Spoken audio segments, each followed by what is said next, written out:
जन्माष्टमीच्या निमताचे असंख्य असे भाविक भक्त हांगासर आमच्या या नार्वे स्थळांत पावतात आणि आपली पूजा अर्चा पंचगंगा या तीर्थस्थळाचेर जे धार्मीक रहस्य आसा, धार्मीक जो सलोखो आमकां दवरलेलो आसा आनी ह्या स्थळाचे जी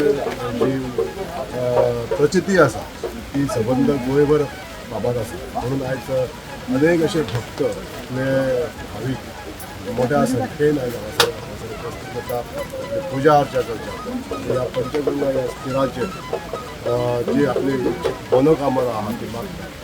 आज हांव सगळ्या जिवंतिकत्याक ह्या दिसाच्या शुभेच्छा दित आसतना देवाचे आशीर्वाद, असंख्य असे आशीर्वाद या जगताचे लाभचे.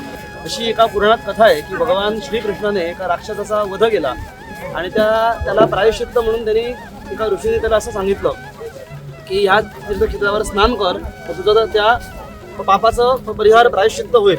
अशी एक कथा आहे. म्हणजे त्याला एक दंतकथा असं म्हणतात, पुराणात अशी कथा आहे अशी म्हणतात. तर ह्या अनुषंगाने आजचा दिवस आणि ह्या ठिकाणी जो काय इकडे जो एक देव आहे, या देवाची इकडे जी काय यात्रा भरते, जत्रा आजच्या दिवशी, आणि ही जत्रा सकाळची असते आणि जशी सकाळची असते तशीच रात्री म्हणे भूतांची इथे जत्रा भरते असं म्हणतात. त्यांनी 100 वर्षापूर्वी परंपरा केली. ही श्री शांतादुर्गा ग्रामस्थ गावकरवाड्याली पालखी सकाळी 5:30 अभिषेक झाल्या उपरांत थंयसून देवळांसून बाहेर सरत 10 किलोमीटर ही पायवाट करून आता तीर्थस्थानार पावली आसा.